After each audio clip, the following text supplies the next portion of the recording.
Katoa. My name is Rhema Vaithianathan. Thank you everyone for taking time out on your Friday evening to join us at this public meeting that SSHOC have called.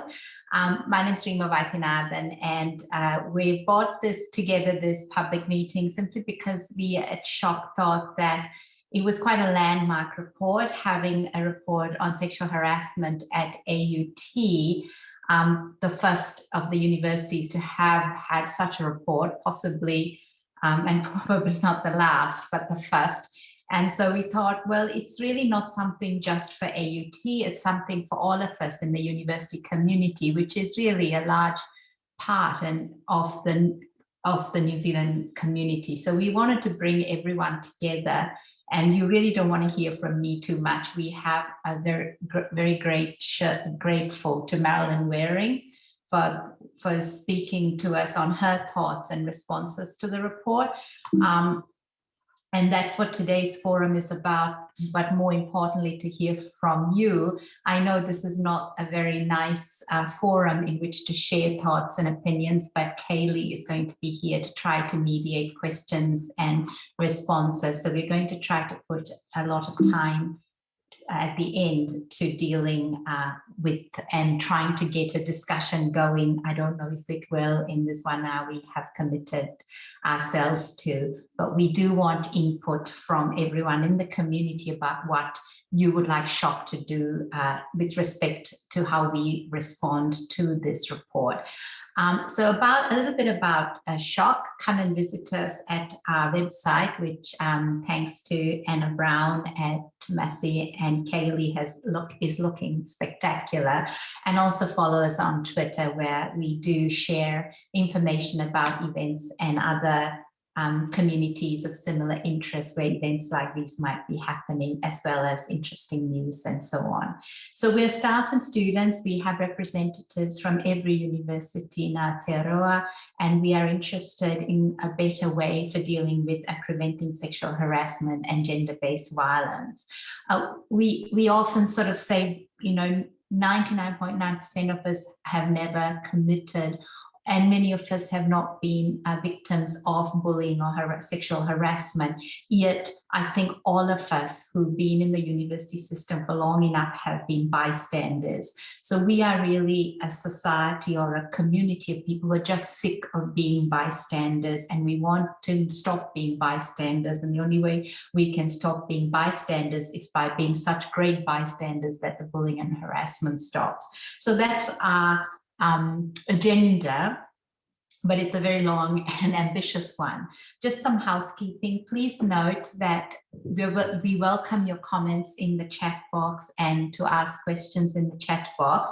But media has been invited and is present. This is a public meeting, so even though we're on Zoom, please do make sure you recall that we are in public. I like that very amusing city council Zoom meeting. I don't know if any of you have seen that, but I thought that was really a good example of people forgetting that they were in public.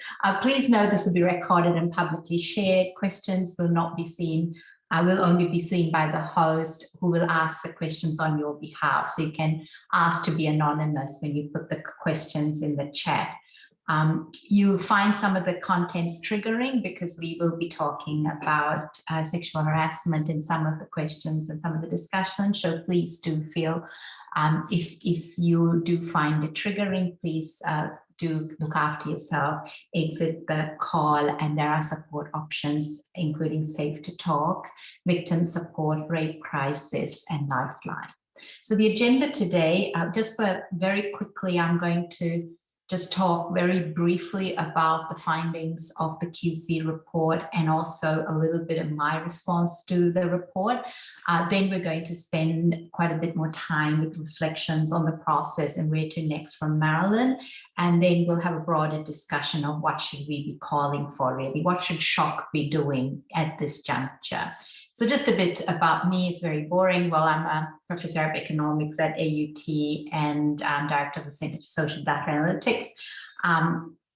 I'm also Professor of Social Data Analytics at the University of Queensland. So Professor Marilyn Waring, I'm sure CNZM needs no introduction to most of us. She has been an icon of feminism in New Zealand, having been one of the, if not the youngest, I think, politician and an activist for female human rights and environmental issues. And her book, Counting If Women Counted, was an exceptional book and very important one. So if we, and then we also have Kaylee, who is actually the administrator of SSHOC, and she's based in Ōtepoti, Dunedin, and is a history student at the University of Otago, and she'll be mediating the rest of the thing.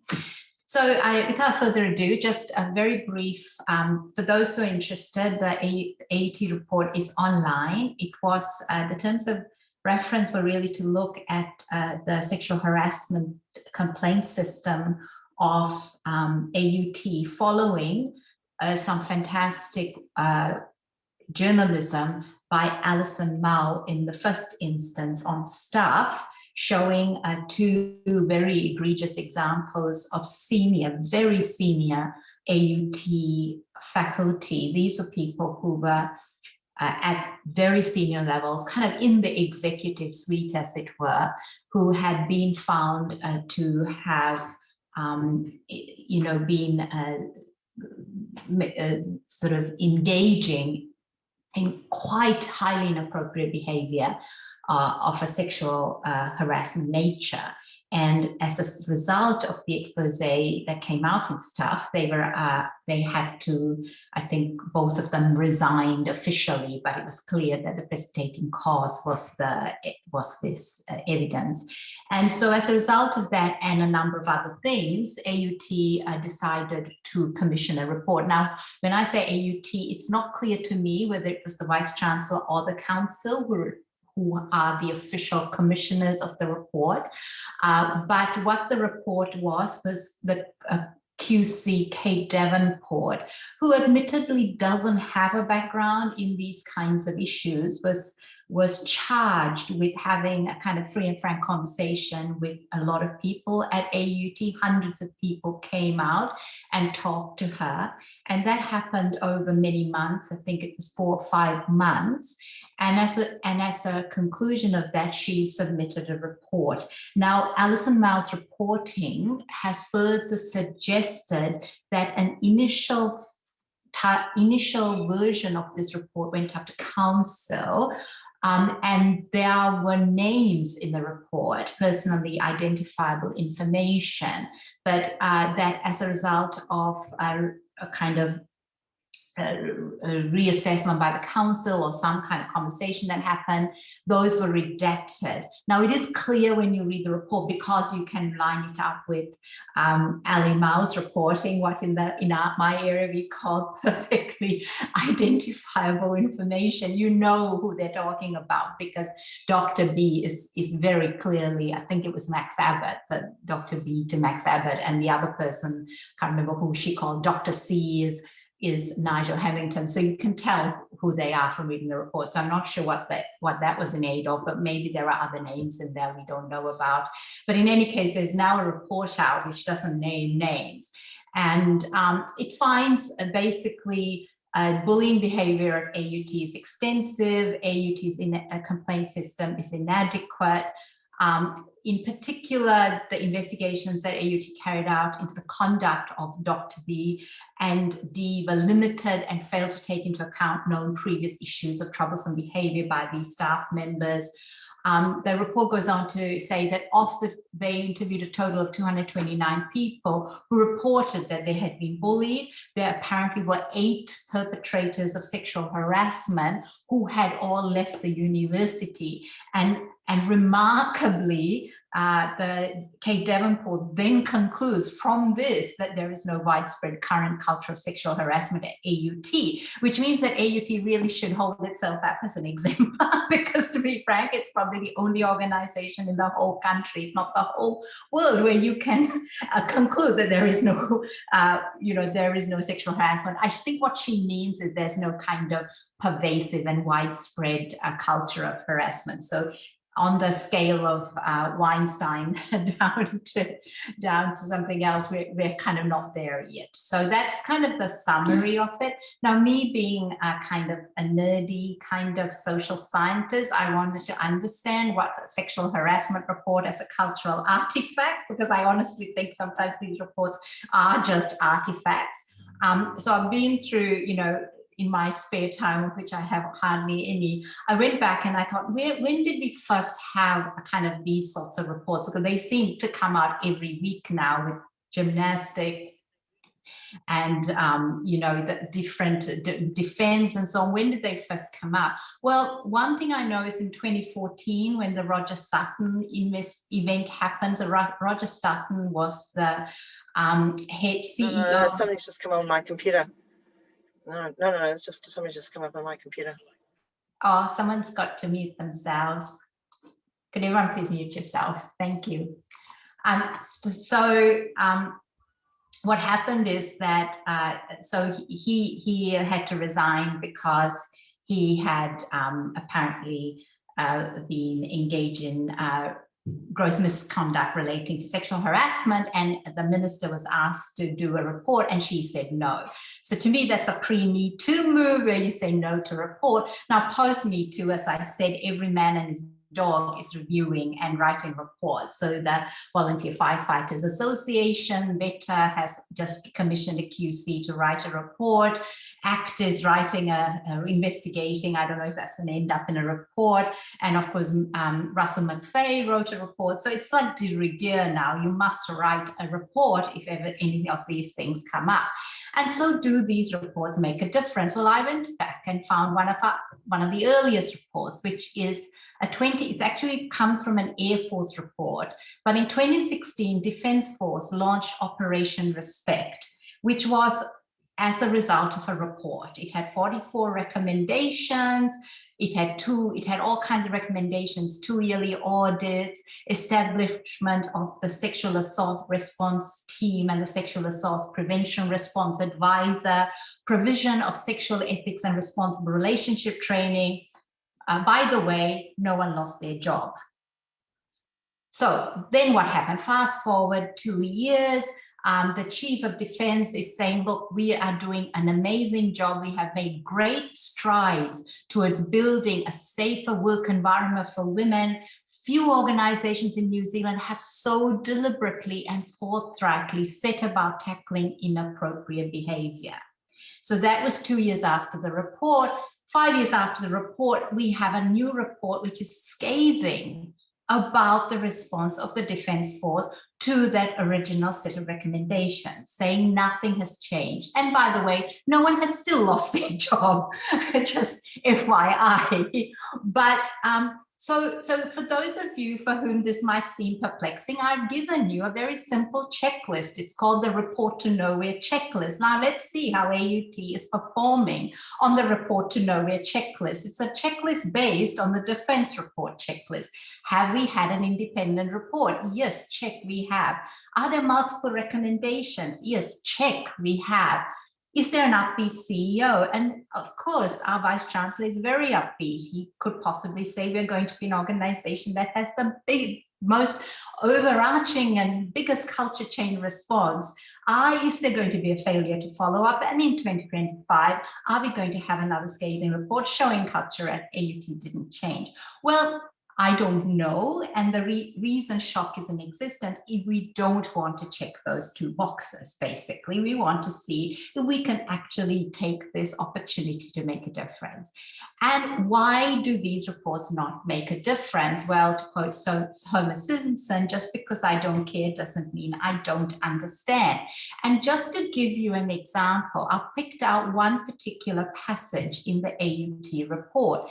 The Davenport report says this: I have identified gaps in AUT's knowledge base about its staff's issues, including limited records in relation to bullying and harassment issues, which is not being raised, not being dealt with, or not being recorded. Now, for your information, ladies and gentlemen, I juxtapose that paragraph in the Davenport report with a paragraph from AUT's internal its investment plan, which is a public document, which reports the praise that it received from the academic audit arm of TEC, saying that AUT was particularly commended for the use of data and evidence to support its decision making, its commitment to work integrated learning, robust processes, and promotion. So it says AUT is clear that one of the things it prides itself on and has been remarked upon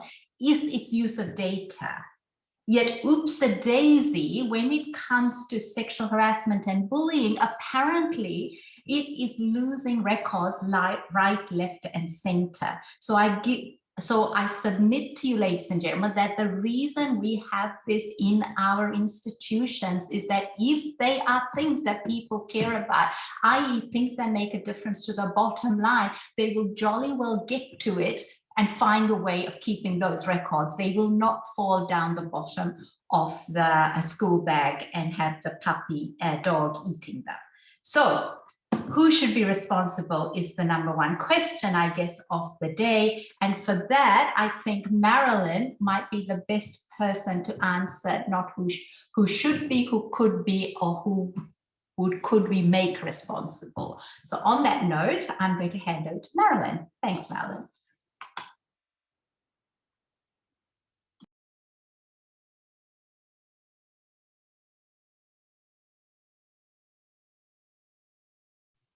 Marilyn, you're muted.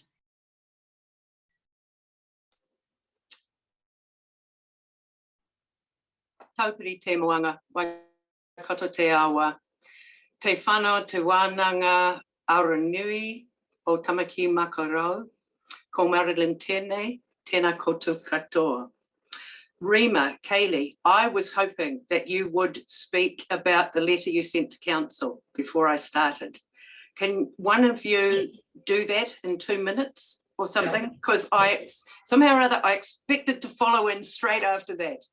Okay, all right. So I have that on slides. So I was going to do that after you spoke, but let me do that now. Okay, so what have we done? Oops. Let me see, I've lost my. All right, so what we've done, can you? Yep.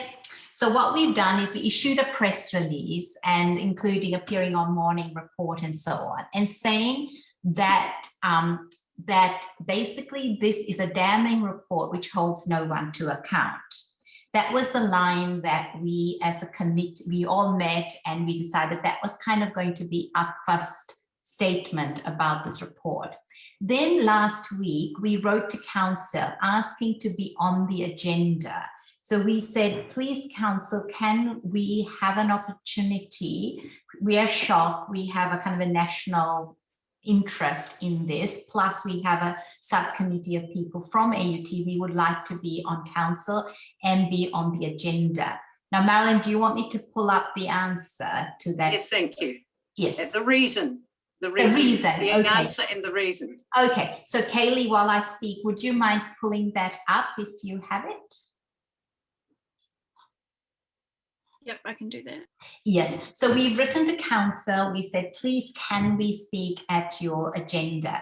And we got an answer, which quite frankly I was very disappointed in. It was a very disappointing answer, not just because they refused, because they are at liberty to refuse and we understand that. It was the reasoning behind the refusal that we found particularly shocking. The reasons why, please. Sorry, just give me 1 sec.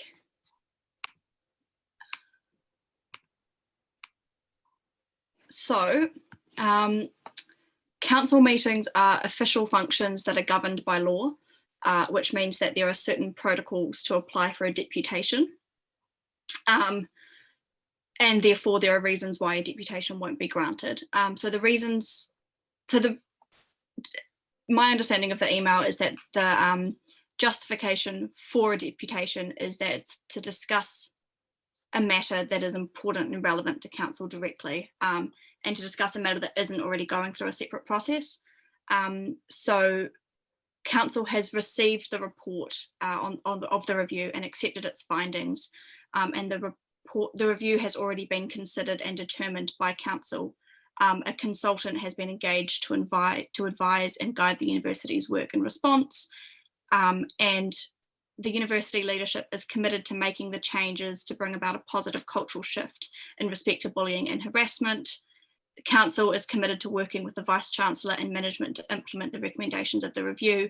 The matter is therefore already going through a separate process. Because of these reasons, the request for a deputation to council is denied. Kaylee, can you also just pull out the positive things that apparently this report tells us about AUT? So the email says, it is worth noting that the review found that AUT does not have an ongoing sexual harassment problem, though vigilance is still required to ensure that sexual harassment does not occur. The majority of staff engaging with the review reported they enjoyed working at AUT and looked forward to contributing to future improvements, and bullying of students did not present itself as an issue. So yes, so we must Okay. take into account the sunny part of the report. So thanks, Marilyn. Thank you. So I wanted to come in there just to consider this reviewed and considered by council and in a separate process. So one of the things that I notice is that according to the Vice-Chancellor's memo with the video attached, council must have met on February the 2nd to consider the inquiry. Your letter was sent on December the 11th. Council met again on the 15th. You don't know that. Before they sent you the letter that said everything had now been reviewed and considered by council and it was in a separate process. So do we know if they finished it on February the 2nd or did a cleanup event on the 15th? No, we don't. And we don't know most things. And the reason we don't know is because university councils have a part A, which is the public agenda in which we're all entitled to go to, and a part B. And the part B excludes all members of the public, usually in this particular context, to enable free and frank discussion, say, or, very important, to prevent the disclosure or use of the Official Information Act. It says for improper gain or advantage. Now, that's very interesting because I think one of the questions that Rhema asked me was what were the possibilities for the Official Information Act? And I think that some of the things that we want to know, which is just like a yes, no, are the people who were named before the names were taken out. For example, currently engaged in an employment matter dispute. So the meeting on the 2nd, February the 2nd, and the meeting on the 15th were not publicly notified. University councils are entitled to have special meetings on matters of importance, provided they give everybody 5 days, all the council members, 5 days notice. And we can be very sure that all the meeting on February the 2nd and that on the 15th would have been part B. So then I get to the Education Act. This is the Education Act. No, sorry, I'm a political scientist. I'm going to drive you crazy with public policy support now. The Education Act 1989, Section 175, Disclosure of Interest. A member of the council who has an interest in the matter being considered or about to be considered by the council, as the case may be, shall, as soon as possible after the relevant facts have come to the member's knowledge, disclose the nature of the interest at a meeting of the council or committee. So, did the Vice-Chancellor at any meeting, in any point at Part B, at any time, with respect to this inquiry, disclose his interest? There are further policies inside AUT which very transparently declare that interest is, of course, employment.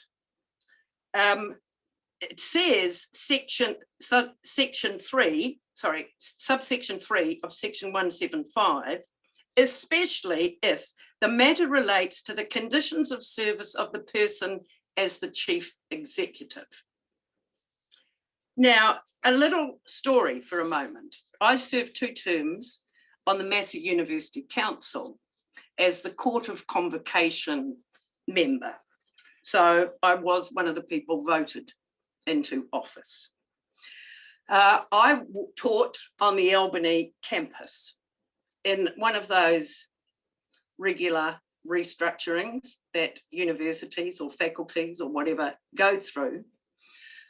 The very school that I was part of was to be impacted by this major change.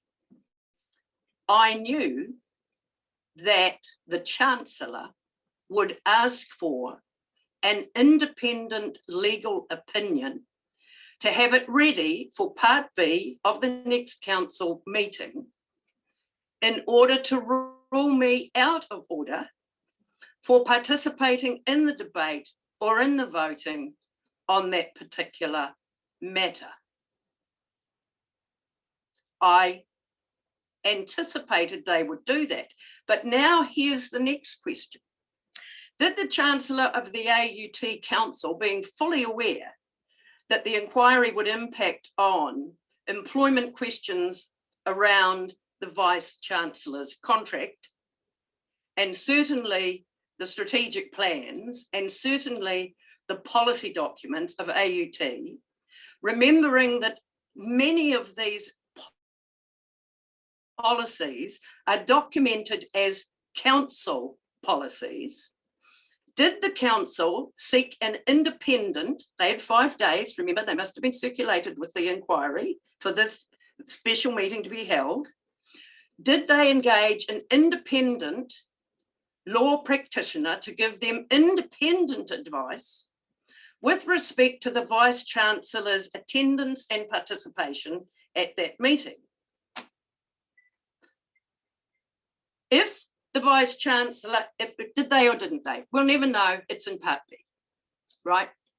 Did the Chancellor declare a self-interest, which he is obliged to do under section 175? And if he did declare that self-interest, was it registered by the Secretary to the Council in the special book that she has to keep, that has to register all the conflict of interest declared in every council meeting? Now, the council can then decide, after you'd hope, the independent legal advice, after the declaration of interest, after the recording of that matter of a conflict of interest in their little red book, they are then entitled to declare that in spite of that, they still wish this person to participate and vote. Did that happen? We've got no idea. It's in Part B. So then we get to the release of the inquiry under the name of the council and the Vice-Chancellor. I am totally in Rhema's court. No one is responsible and there are no consequences. When you read this report, you can't say that inanimate objects like policies and procedures and documents caused this hurt to this many people. Inanimate objects don't do that. People behind them do. People sheltering behind them do. People refusing to record when they are supposed to be using them do. People caused all the abject behaviour that is referenced in this inquiry. Okay, so having got the inquiry, I thought to myself, you know, a year or two ago, I voted for somebody on council. The academic representative on council, the professional staff representative on council are subject to being voted for. A considerable number of 3, I think, council members are appointed by the minister. 1 comes from the student union, and you can kind of think of that as a representative role. So I wrote to my representative and asked if, I said to her, I know what it's like to be elected to office. You know, sometimes they're real hard yards and you've got to stand up and be counted and listen to the people. That's what standing for elected office is all about. So I wrote to her, I said that, and I said, so what proactive work was she going to be engaged in to hear from the rest of us about how we felt about the report? Because you see, Section 176A of the Education Act 1989 is about individual duties of members of council. It is not about council functions, right, where they can all hide behind the collective. It's about the individual duties of every member of the council, and they have to exercise the care, diligence, and skill that a reasonable person would exercise in the same circumstances. I always think it's very interesting when they say a reasonable person, because the reasonable person is a different standard from the victim survivor perspective. Nonetheless, they have an individual duty to exercise care, diligence, and skill that a reasonable person would exercise. And they don't have to disclose anything about Part B. I wasn't inviting her to come and tell me any secrets. I was saying, how are you going to be proactive to listen to the people who voted for you? She acknowledged my letter and she sent it to the legal counsel, to AUT, to reply to me. So the legal counsel wrote back to me and said that she thought the individual duties were to the institution or to the council and to the minister. Well, we can argue about the statutory duties, even if it's highly marginal, that there is no statutory implication. There is certainly an ethical and moral one. If you stand for office and a cohort of people elect you, you turn around and face the music when you have the power to determine things that are the outcomes of an inquiry like this. Okay, I'll get there very quickly now. Functions of councils. Section 180. Section 181A is to monitor and evaluate the performance of the chief executive. The duties of councils are to ensure that the institution does not discriminate unfairly against any person. Well, all the people who have been sexually harassed and bullied have all been unfairly discriminated against. They have to ensure proper standards of integrity, conduct, and concern for the public interest. So alongside that goes things like council policy number 3, the good employer, standards of conduct, including the Vice-Chancellor, standards of conduct, and loads of the people whose names were given to the inquiry as bullies. They have to be properly concerned for the well-being of the university, its members, and its community. Now, that's a council policy, as well as a policy for employees. The next thing that Rhema asked me about was academic board. And academic board has a very prescribed function under the Education Act 1989 with respect to the determination of policy. So the academic board should advise council on matters relating to courses of study or training awards or other academic matters. So, is there reputational risk in going to the world for a national and international search for the most senior academic at AUT, right? Head of academic. The position is vacant. Does anybody think that there might just be some reputational risk?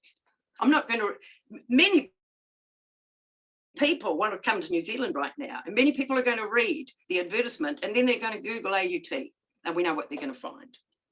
So the next, that's the Deputy Vice Chancellor Academic.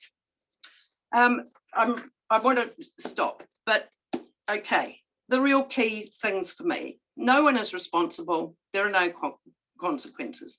There are questions coming in on the student portal already to academics saying, is it safe to come to AUT?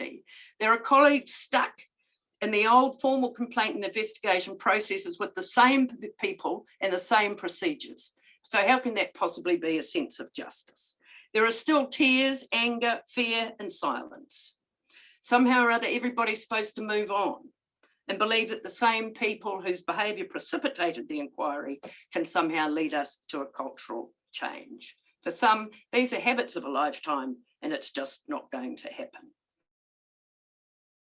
And I'm very bothered about the public affairs approach to everything that the university says, right? The big, large paragraph that said, everybody loves working here, and they keep saying that.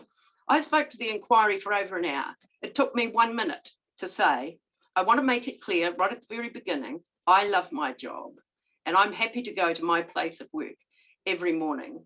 That does not mean that I have confidence in the institution. And for the rest of the 58 minutes, I did not fill the time with saying how much I loved and trusted AUT. And I feel like a snow job is being done to all of us who went there, some really traumatized and told their stories, to be given this kind of exercise. So thanks for your patience, and we'll look forward to your questions. Thank you so much, Marilyn. That's fabulous. Kaylee, do you want to start feeding some of the questions?